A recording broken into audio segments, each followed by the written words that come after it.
Depth 2,680.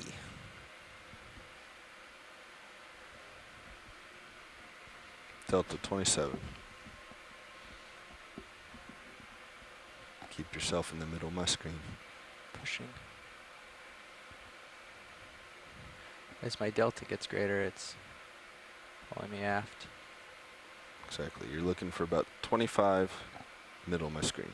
Yeah.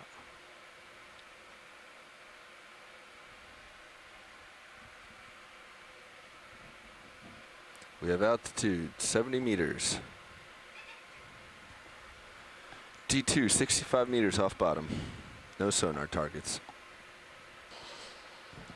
Good morning, ladies and gentlemen and fellow explorers. This is the NOAA ship Okeanos Explorer coming to you from the North Atlantic Ocean. We are approximately 72 meters above the bottom of the Atlantis 2 Seamounts. 7 meters and off this bottom. Is the, as far as we know, the first ever exploration into this part of the ocean and onto this feature, this volcanic feature at the bottom. And we are going down to a total depth of approximately 2,700 meters this morning. Actually, it'll be a little bit deeper than that. So this is going to be really exciting. 2,700 meters. The initial Estimated exploration bottom of this 2,760. We have approximately 20 or so scientists who are joining us from shore in an instant messaging system. All of us very eager to see what's on the ocean floor at this point. Nothing on sonar. My name is Scott France. I'm a biologist at the University of Louisiana at Lafayette, and I'll be your guide to the biology today. And I'm here with Susan Schnur, a PhD student in marine geology at Oregon State University, and I'll be discussing some 50 of the meters geological off features bottom. that we see today. Current depth 2715.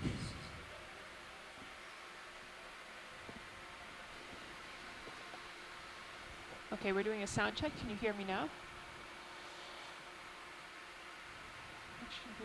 Yep, you're. I can hear you. Okay.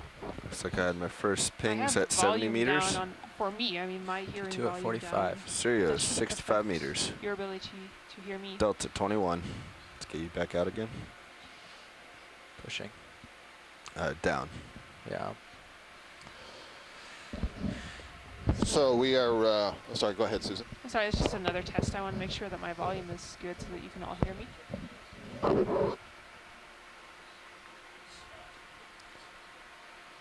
Sirius, Okay, 60 I'm hearing meters. Susan in my headphone. And hold on, let me just. We got sonar. I put Susan on to speak directly to you as Okay. well. Try that. You can hear me now? Ah, it was a little bit unscrewed. The headset was a little bit unscrewed. No, I think from it's the just box. he wasn't Bring my head Same slightly bottom. I right. could hear you fine. HD2. Oh, I see, HD okay. We got bottom. Okay. Well, as long as the volume's all good, we're good to Well, go. we're all good with our volume here, and Come we to are just seeing all stop. the bottoms. We're On still which? some 20 meters or so above Okay. the bottom, but as we said Push before, out this is the Atlantis 2 Seamount group. It's a group of about Come 3 down a little bit peaks, more. and we are on the largest of the peaks, just to the west. I just introduced Susan and myself. We're here in the ROV control room on the NOAA ship Okeanos Explorer, and we have our team of ROV pilots in the front row guiding us down. Let's see, it looks like we have Sirius, Chris, 40 meters off Bobby, bottom. and Jeff is piloting, and we have Dan and Roland controlling the video. Susan, why don't you Sirius, tell I'll us a little stop bit reading. about 35 the meters. seamounts that we're diving on? Okay, so again, we are diving on the Still 20 meters Atlantis off bottom. 2 Seamount, Two. and I believe Scott can Pushing tell us out something about towards the it. origins of that name. Yeah, the Atlantis 2 Seamounts Also were gonna wanna- named for one of the Woods Hole Oceanographic Institution vessels, the You're Atlantis also 2. going to The want to come Atlantis down 2 some. was the Otherwise you're gonna get too mothership far for the out in deep your tether. submersible Alvin, Coming down, you come down which with has me. done a lot of Action. deep sea exploration over the then, last 30 or more years, and so it's a let's really drop, appropriately like, named 10 seamount that we're meters visiting or here. something, if you've got it. So I'm not sure if there's an Camera's Atlantis 1 37 Seamount degrees. somewhere, but There's an already Atlantis Canyon out there that is pretty well. named after Copy that. the first generation Atlantis vessel from the Woods Hole Oceanographic, but I don't believe there's another Atlantis seamount. okay. So this is the Atlantis 2 Seamount group. That is, there are actually 3 edifices, so 3 separate volcanoes in this group. And we are today going to dive on the northwestern zoom part in on of the the main sonar edifice, slightly on so the D2? largest Just edifice. one notch. And we are actually about 740 miles southeast of Washington, D.C. So we are getting quite far out here. Pretty steep here. We're not quite at the farthest point 30 we'd like to meters get on this on cruise, sonar. but we're getting fairly close. And we are about you. 235 miles from the continental shelf. So we are outside the US EEZ now, and we are really doing Lost my some mouse deep control. ocean exploration here on unexplored seamounts. To give you an idea of the size of the seamount, it's much larger than the other seamounts that we've looked at previously. Bridge nav. It's Down another about 5 meters. 3,200 Come on meters down. high. Again, the So on vehicles the are on grand bottom. scale of seamount size, I'd say that's a bail- fair size. Previously we had looked at Bailout 2,000 meter plan. high seamounts. You said It's northwest also is a about little 18 tough for you, so miles really long, anything so west it's is slightly good. elongated. It's not a perfectly round cone like we saw before. That would And be. this seamount that has would actually be been perfect, age dated, yeah. so we do have an age So- for it of about 89 million years. Tinker I with think. Fairly Thank you, old Bridge. on the grand scale of some seamounts. bias once we're close. Can here. also give you a little bit of other positional information. Taking We control are of your close to the maneasers. Gulf Stream. Copy. The Gulf Stream is a major current in the North Atlantic that runs up the east coast of the United States. It comes basically out of the Gulf of Mexico, carrying warm water to the north, and then somewhere around approximately North Carolina, it starts to steer offshore, and it meanders, much like a river, much like the Mississippi River, it meanders back and forth. And we are on kind of the northern edge of the main flow of the Gulf Streams. That's a pretty warm body of water. When we put the ROV into the water at the surface this morning, the water temperature was about 25 degrees Celsius, so that's approximately high 70s degrees Fahrenheit, and the water temperature where we are right now is 2.9 degrees Celsius, so much, much colder. We're getting close to an abyssal temperature down here, what we call the abyssal temperature.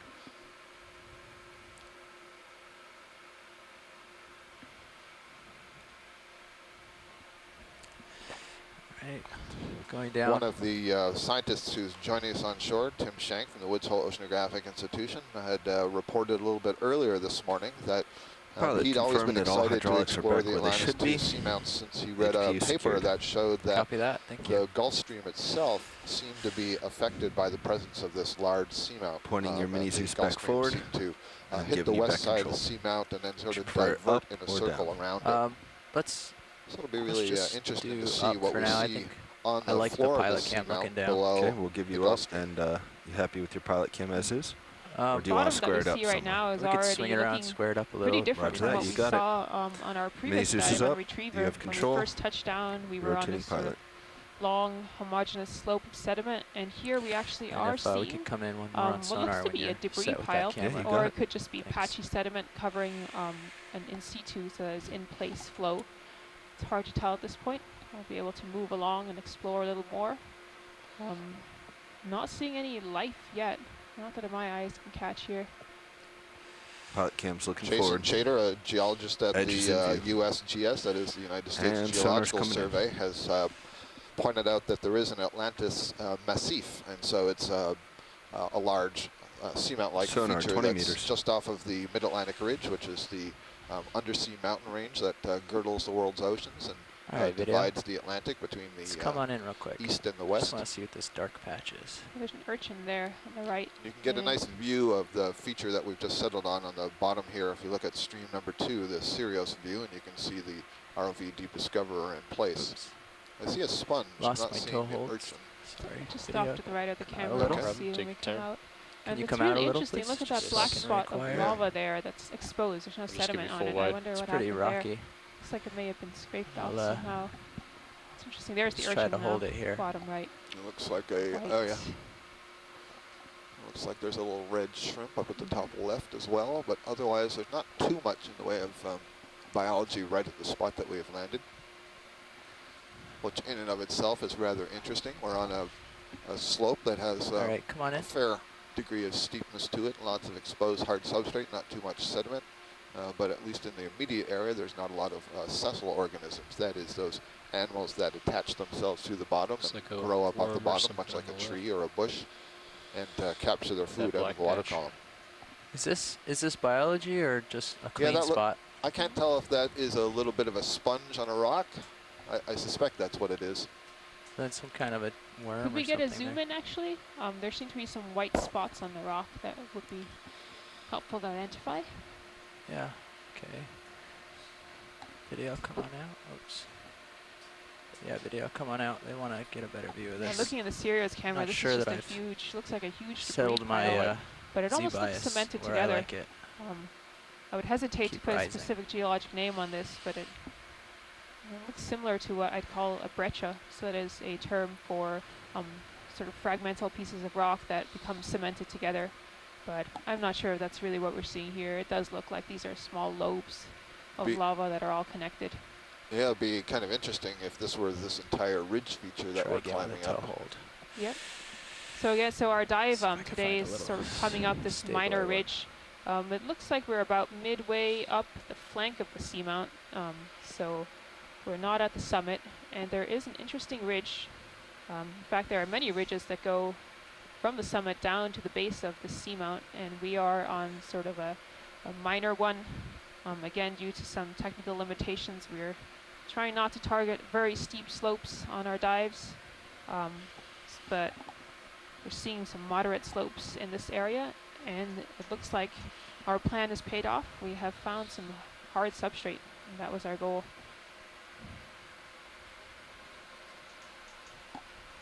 Okay, video. One more try. Watch these, Nav. Come all the way in. Nav, this is as watch far as lead. you need. Yeah, just wanted to confirm with you. Obviously, they're doing some macro shots now, but when the pilots are ready for a move, I believe the plan, correct me if I'm wrong, is to go orthogonal to these contours here, just kind of move uphill towards the bottom target. That is exactly correct. Okay. Well, We basically positioned it so that we'll just go uphill and use your operational constraints to Pull it guide out. us as best we can. perfect. All right. Thank you. Full wide. Thank you. It's rocky. Toe holds are not as good as I would want.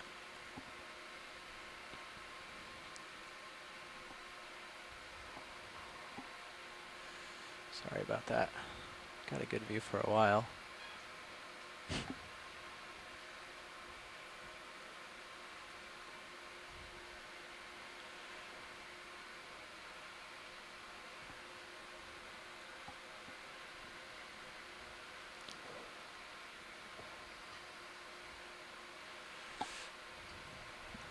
Okay, video. Not sure if this is of interest anymore. Yeah, so this looked a little bit like, I'm not sure if this is some kind of worm. I didn't see any segmentation in it. There are several types of worms that don't have segments.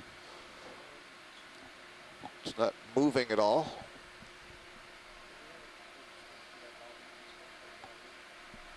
Yeah, it was crawling earlier. Sorry. So what this worm organism is sitting on is actually lava. We're not seeing the rock underneath directly because it's covered in what's known as manganese crust.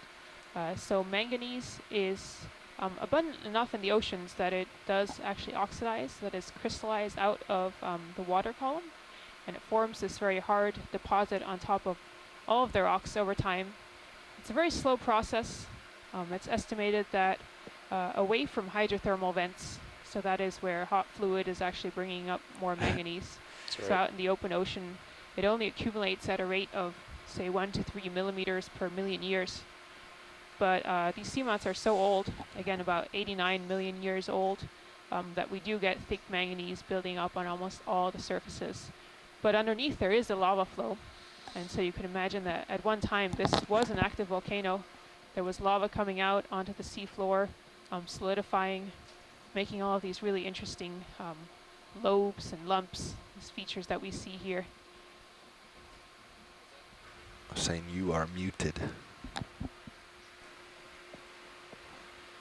Video, can you come out? Yep.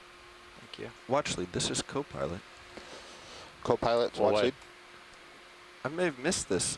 What's the difference that we're seeing in color there between the very dark and sediment-free patches? That was really interesting. So I was taking a look at that, and it just looked like that boundary between where there was sediment and where there wasn't was very sharp. It looks Oh, it like was the a sediment cover sponge. is almost I couldn't tell. It looks like it's being held together by some mucus almost, and sort of it's flaking off or falling off. I'm not quite sure what would cause that to come off in such a precise area. The edges were really sharp. Are you And that's talking about this interesting. spot that we were looking at? I'm going to keep an eye out for those patches elsewhere. But yeah, at this point, I do not know. Roger that. I believe we've seen a few of those when we first came down. So. Thanks.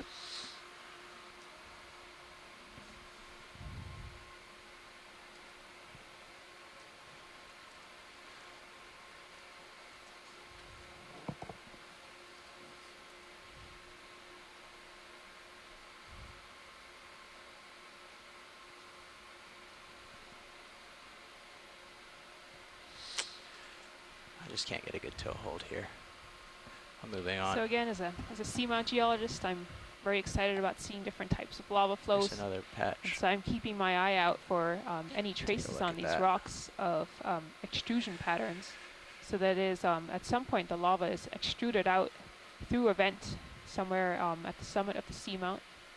And sometimes we can see those sort of scrape mark patterns on the rocks that really indicate how thick that lava was, sort of how viscous it is.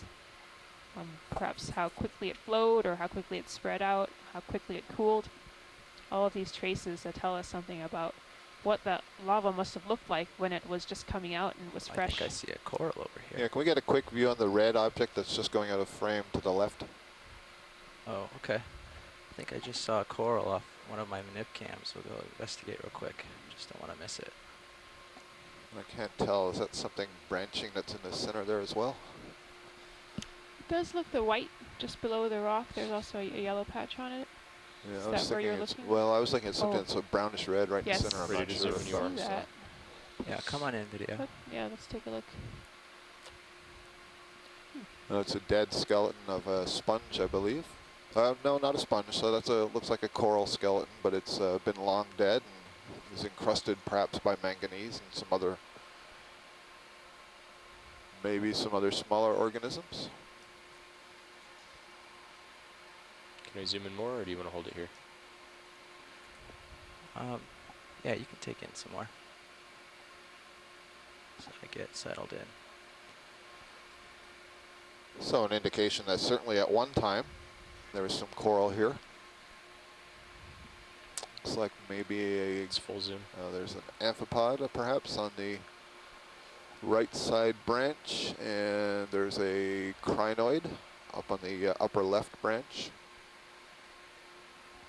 And I don't see too much more. I mean, there's probably some very small stuff. I see some serpulid polychaetes in the background there on the rock. Okay, pull back. It's full wide. I When can't we do get to a move, looks There's like a we'll be cup heading coral down south. there. There's a cup coral down in the can't get lower my Z center. bias settled. I like. Doesn't quite align with high pack, but sonar seems to suggest south for our first That's move. Still interesting. getting a little settled out here. We're not too much Okay. deeper than we were on Retriever. So on Retriever Roger we that. started. That was the previous seamount that we dove a few days ago. We Scott was started interested at in a that depth of red about object. 2,100 heading meters. over now. We do a And quick we are zoom now- on that fish that's floating through. There's a fish that's floating through in Ready the when you are. foreground, dark. If we can get a quick zoom on that, it's right in the center. Very Yeah. dark, might be a bit hard to see. Go on, video. Thank you. Quick bulbous head there.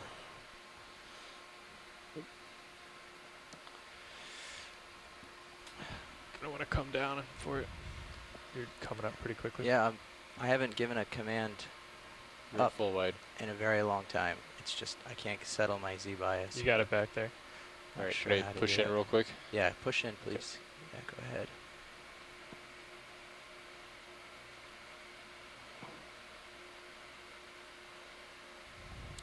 Looks like we're getting a back view of this fish. He's facing us.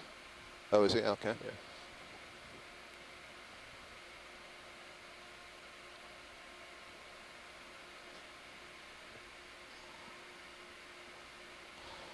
We believe that might be a cusk eel, is the word I'm getting from shore.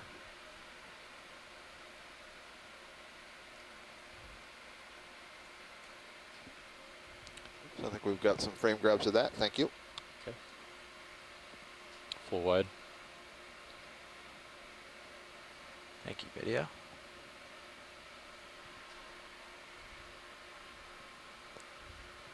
And can we get the lasers on, please? Thank you. So I'll just finish my earlier thought that we are about 600 meters deeper than we were when we dove on Retriever a few days ago. Oh, that was 10.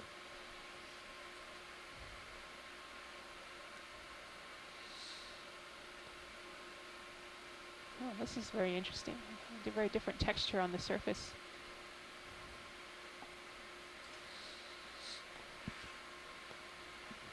I see what looks like perhaps a pink branching structure just on the upper back side of this feature. So it's just to the left of center and almost at the top of the screen. Oh yeah, around the back. Yep. Yep. I can swing around and take a look. A couple of other sponges here, the lower side of this feature. This sure looks like photos from that, is it the Heesen book, Face of the Deep or something?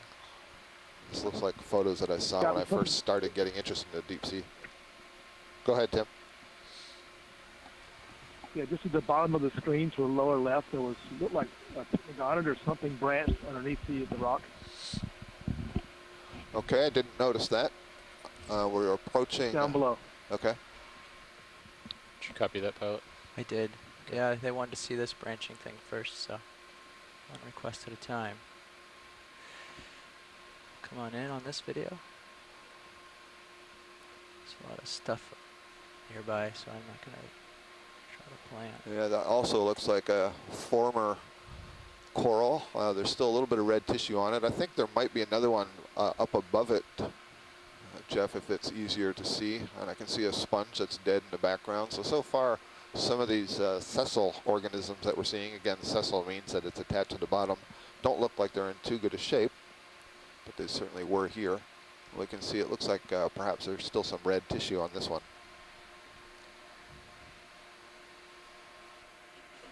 That's interesting. It almost looks like something happened here that sort of wiped out or carried away things that were living here.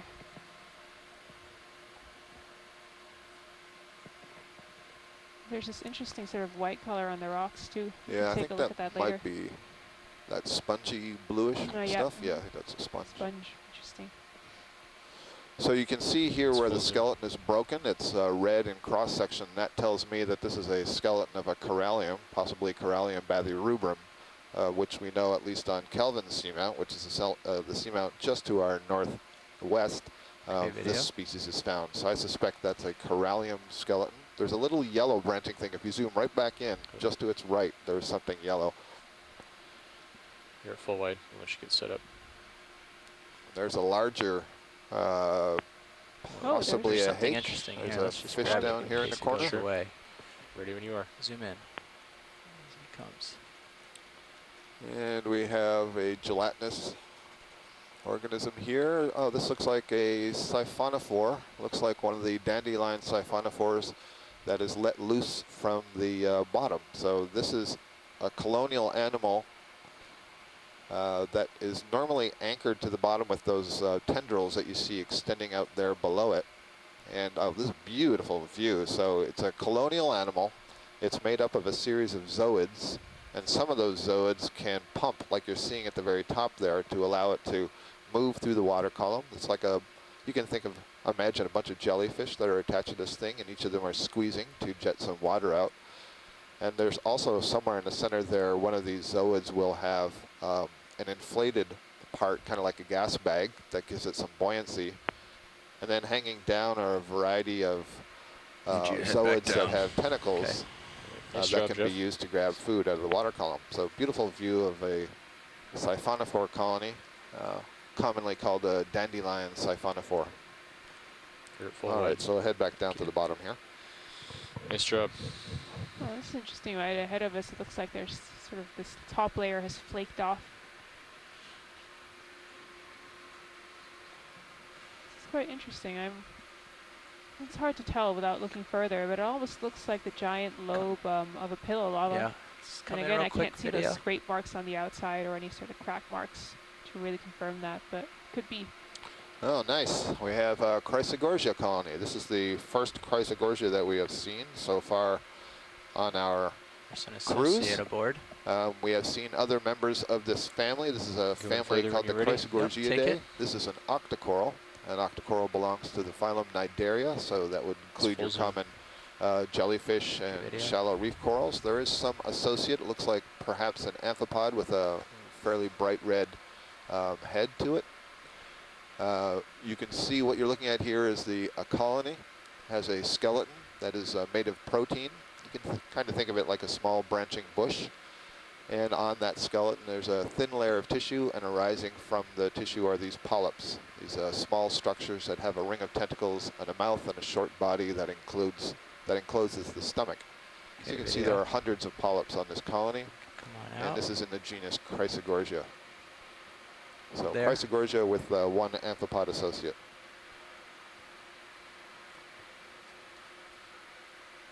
And this is at a depth of 2,738 meters, so more than 2.7 kilometers deep. That's 1.8 miles, a little bit more than that. Which corner crack? Oh, Looks like there's also a skeleton up off the left side of this feature. Again, it's dead, but I believe it has a series of crinoids perched on it, feather stars. come on in. Video.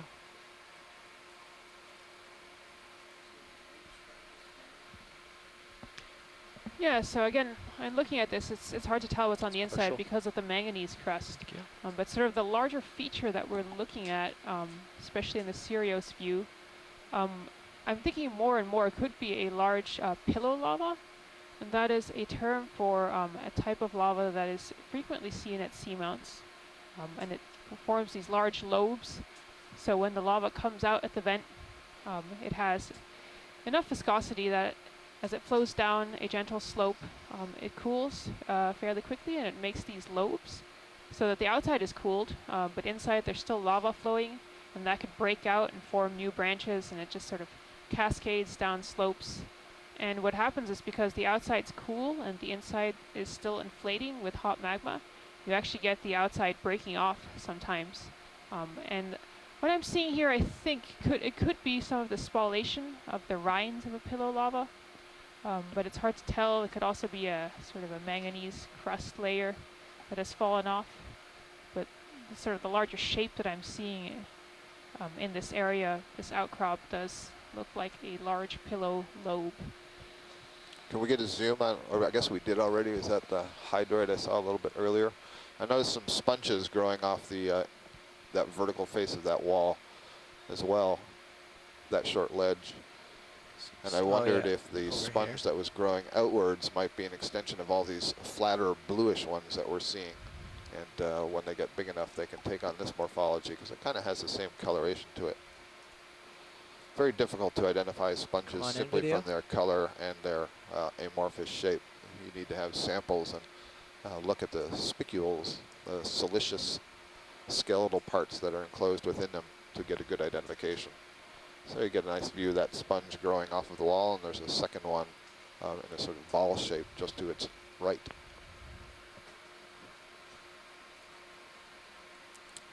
A little bit far into the distance that we're peering there. Very smooth, the bottom here. I mean, when you get close to the surface itself, I mean. Okay, video, we can come out. Full wide. Yeah, that flaking there really is interesting. So the manganese crust on the sort of the side of the flake. Oh, it looks like it almost wants to break off a little more there. There's a fracture. So I can see a Corralium Coral coming up ahead. This is the red one. We saw the skeleton earlier. It was dead. You could see at the fracture point of the skeleton that it was red all the way through, which was a pretty good indication that it was probably a Corallium. There's also a much larger Chrysler Gorge colony coming up on the far right side, so we'll have a look here. We also have a nice glass sponge that's growing on a bit of a tall stalk. And there's a third kind of coral that's on the rock just behind it, between the two that I've just named. I'm not sure what that is yet. It's a little bit far off. So you can see the lasers on the rock there. The white globose object just below the lasers is a glass sponge. It has a kind of a goblet shape, but it's perched on top of a stalk that is probably close to 1 meter or so tall. And those are spicules made of silica, glass basically, that are extending from the sponge that anchored onto the bottom. Okay, video, we can start with the sponge.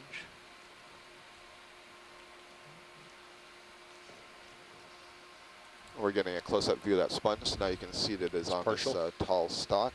Has a ophiuroid brittle star clinging to the stalk just below the body of the sponge. Sponge is a filter-feeding organism, so it has a series of cells on the inside that have tiny flagella. Those flagella beat to pass a current over the cell, and collectively they are able to create a negative pressure that sucks water in through the walls of that sponge.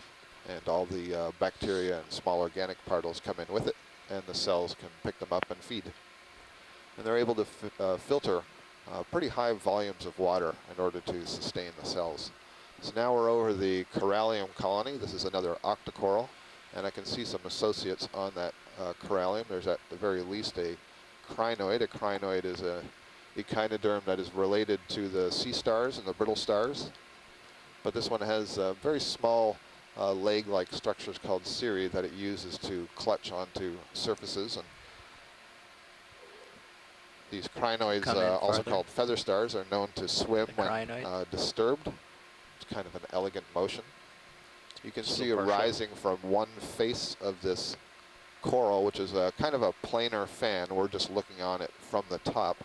You can see the polyps rising on one side of that face, the side to the right. Video, come out to. There's a few hydroids also growing off of that corallium. This fan. We're going to see others, Jeff, so don't worry about spending too much time. Let's have a look at the Chrysler Gorge on the lower left. It's off of the screen right now, and I believe it had some kind of crustacean associated in the branches, so we'd like to get a look at what that is.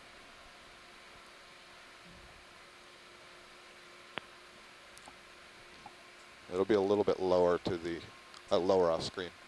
I'm also seeing some interesting geology sort of down to our left, so maybe we can try to look down there afterwards. There it is, coming into view right now. So this is a Chrysler Gorge. We saw one earlier. This is a somewhat bigger colony. This is a pretty good-sized colony as I see the lasers come across it. Certainly more than 25 centimeters tall. For a second video while I come in. And I can see a couple of things in the branches there. Put that in a little. Thanks.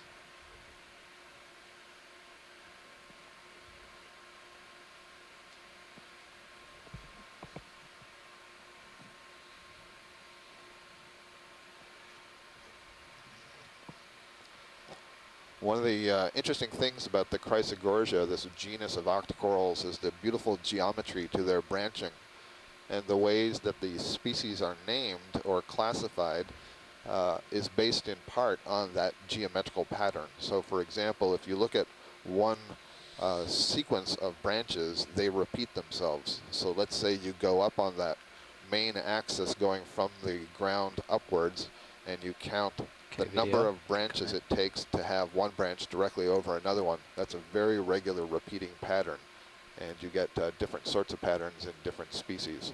So there's a little squat lobster on this Chrysler Gorge tucked in there.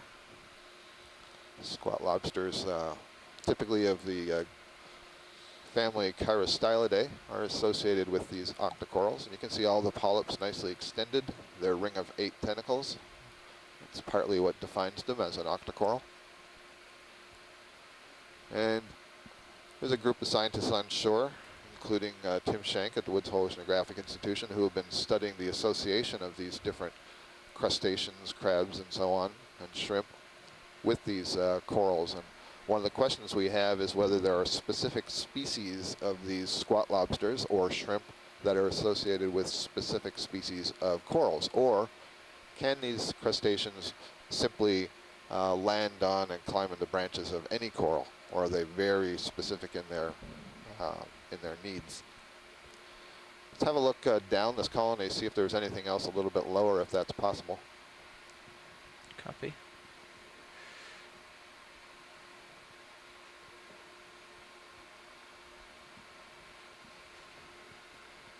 You can also see as we pan over this colony that the tissue along the branches is actually extremely thin. But there is tissue there. All those polyps are connected to one another by tissue, and the tissue is thick enough that the stomachs, if you will, of these polyps are connected to one another by canals. You can also see a nice gold color through the tissue of this skeleton. This is a hallmark of the Chrysler Gorgiidae. They have this sort of metallic colored skeleton. Very pretty. And we should see other members of this same family. They come in all kinds of shapes and sizes, but they're often quite geometrically regular compared to some of the other colonies, which seem to respond a little bit more to the local current conditions in their branching, and so you're never quite sure what the branching is going to look like overall. No, you're okay. Oh, actually, yeah, come So on a great out. view. I didn't notice anything else down there. I thought when we were approaching that there was something else lower down in the colony, but I didn't see it in that view. Oh yeah, there it Partial. is. So I think it's there is a second squat lobster. I think Rian Waller is a biologist at the University of Maine and is joining us from the Mystic Aquarium, ECC, this morning. Noted that she saw this second one a little bit further down.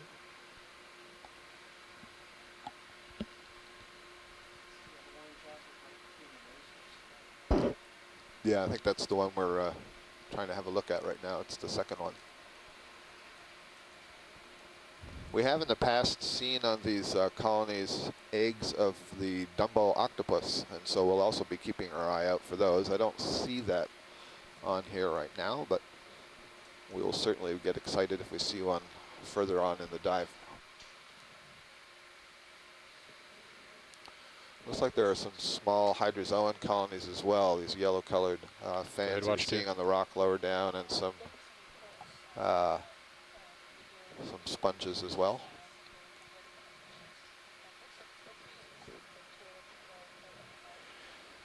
Yeah, Roland, Yeah, did you can copy you that? come out? Are you out all the way? Not quite. Thanks. It's full wide. Shoreside is reporting issues Bobby? with video feed 2. Looks to be all right from our end.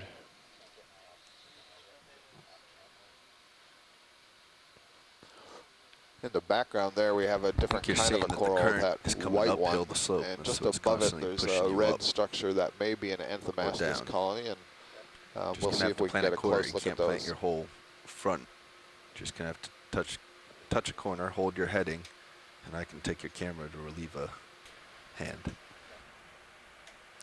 Let's get a look at those two corals that are in the background. Upper right, there's a whitish one and then a bright red one just above it, please.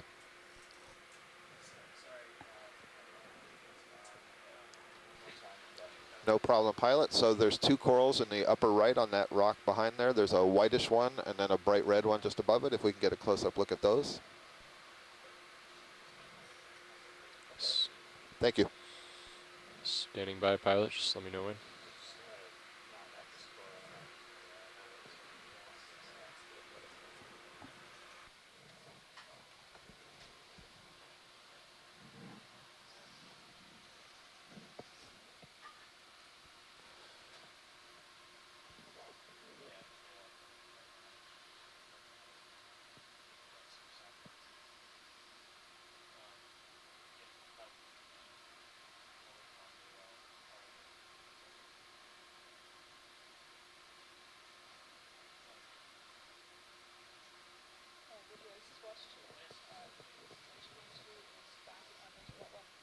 Okay, great. Thank you.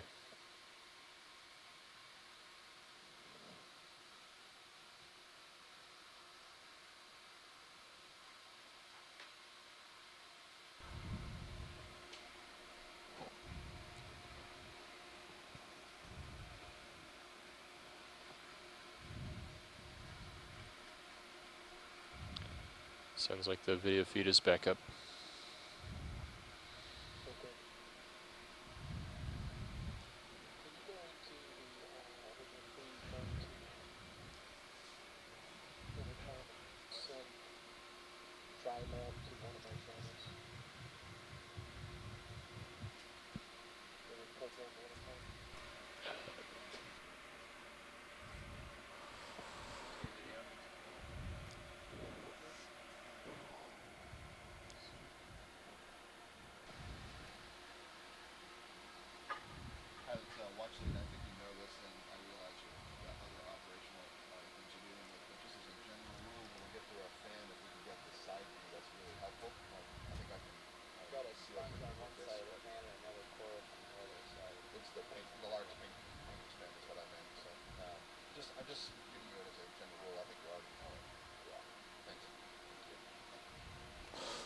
All right, so we've got a close-up look here at a few different cnidarians.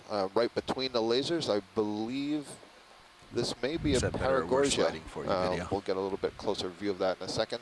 And certainly on the that's left better. side of the screen, there is an Better swing Anthomastus option. Octa Coral. This is one that doesn't grow with the sort of protein skeleton that is kind of like the branch of a tree. Instead, it grows as a squat mass from which arise these very large polyps. The polyps are almost finger-sized in that thing. You can see them extended. But if we can get a look at the colony that's between the two lasers right now, a little bit of a closer close-up, I'm pretty sure that this is Paragorgia, which is a type of bubblegum coral. Standing by for zoom.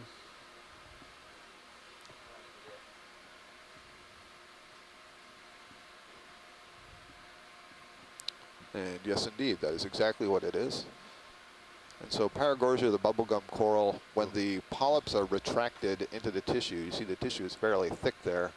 It looks like you have a skeleton with some globular parts to it, and based on the color, they look like wads of chewing gum, and so it gets this name, bubblegum coral. The skeleton on this thing is a little bit different also. If you were to peel away the tissue, you wouldn't find anything that looked kind of like a woody skeleton. Instead, what you would find is it's a bunch of almost like sand grains that are cemented together. Those sand grains are the calcareous microskeletal bits called sclerites that are common to all octocorals. So a very different construction to the skeleton of this coral versus the Chrysler Gorge, for example, that we saw earlier. The small yellow fan that you saw on the right was a hydrozoan colony.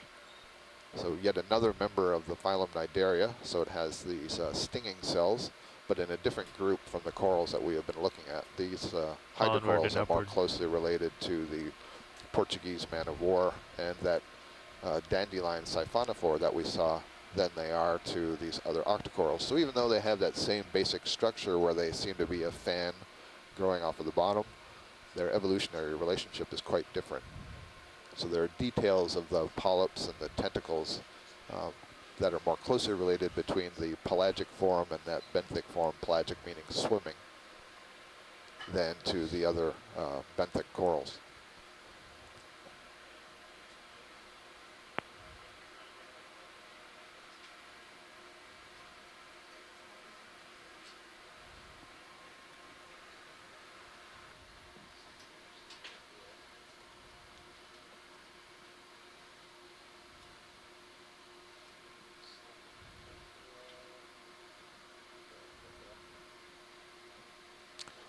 We have some kind of an eel down here tucked into the rocks.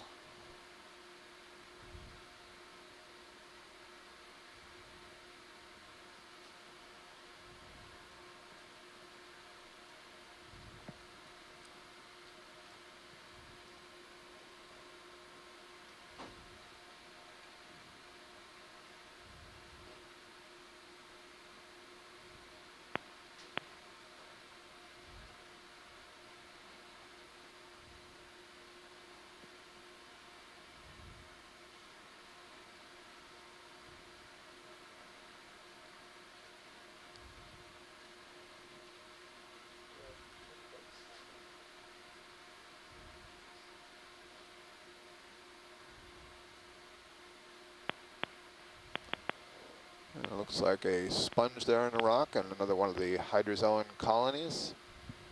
And I'm sorry, I was typing in the event log. Is that where the eel went, in that hole? No, he's down below. Okay. Very good. It looks like there's either an anemone or a cup coral there on the left side with the white tentacles.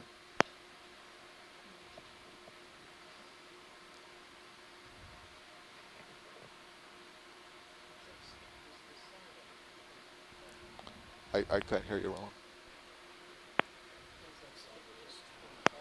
It's something. Full zoom. It's something dead. I'm not sure if it's an old.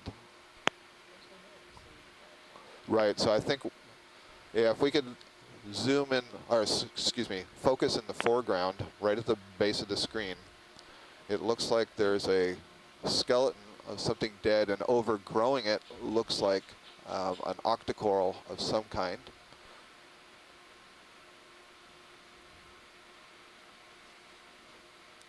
Is that, are we zoomed in We're as full tight as zoom. we can? Okay, thank you.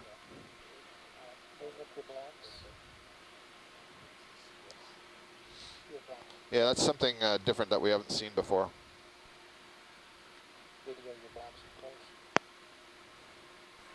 I know, it's a Watch your right manipulator. translucent object, but we were pretty far away. We're going to get closer.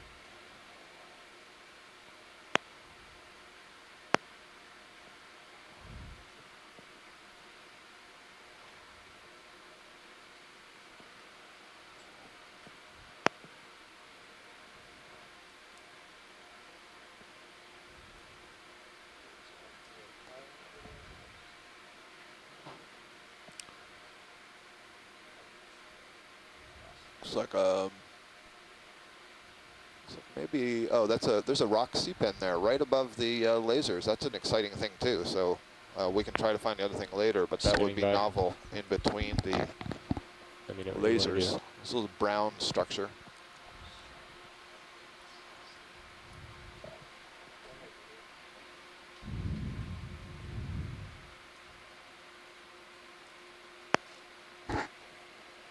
Yes, indeed. Perfect. So this is a rock sea pen. So if you've been tuning into our dives, we have seen several sea pens. Sea pens are a type of Octa Coral that are typically adapted to live in the soft sediment. They have a peduncle. The base of the skeleton is an inflatable sac. But on this one, what you'll see is that inflatable sac is sitting on the rock. And it's kind of like, I remember some 40 years or 30 years ago where we had these clowns, puff-up clowns that you could punch, and they would sort of rotate on their base. And that's kind of the way I imagine this. You can see that inflated base just sitting on the rock. So we refer to this as a rock pen. This might be the genus Calibalemnon. You can see the tissue is transparent. You can see kind of a white rod on the inside. That's called the axial skeleton. So essentially what you're looking at is one giant polyp with the inflated base, that one rod extending through it, and then arising from that polyp are what are called the secondary polyps. And it's the secondary polyps that have the tentacles, and there would be a mouth in the center of the ring of those. So very nice. That's a great find right there.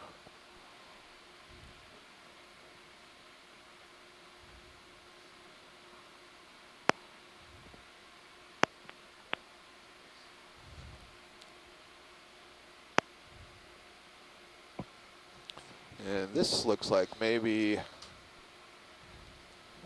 can't tell if this is I think it's a soft coral actually, right underneath the laser, now between the two lasers.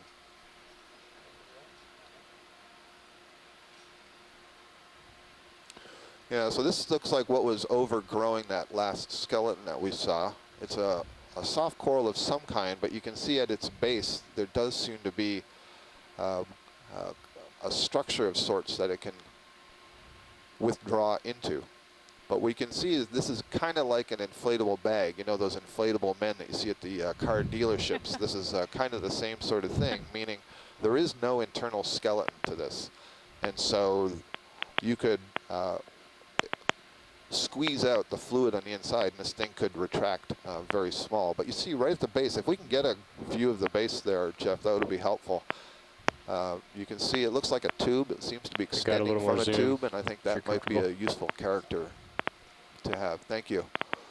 Great view. So this is yet another kind of Octa Coral. So we've already seen 5 or 6 different species of Octa Coral, including, I think, 3 that we have not previously seen out on the seamounts here. So really exciting.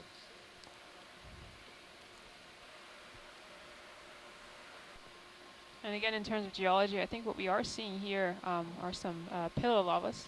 They're sort of coming up over this big mound. And again, those are these sort of tubes of lava that form as hot lava flows down a slope and sort of gets stretched out, and hot lava breaks out from the cold crust and makes new tubes.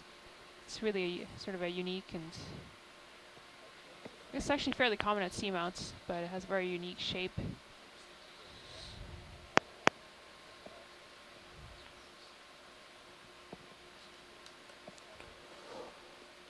It's full zoom. Yeah, that's great. So it almost looks like a little sort of a tube-like structure, and I am assuming that it has something like a holdfast, how it's attaching to the base, and I'm not sure if it can withdraw into that or it's just that the tissue is a little bit thicker there. And you can almost make out some lines on the inside of this inflatable, if you will, soft coral. And those are some indications of how the digestive tracts are connected among corals. And it's quite possible, you see there's a series of white dots in there. The digestive tract of these, or the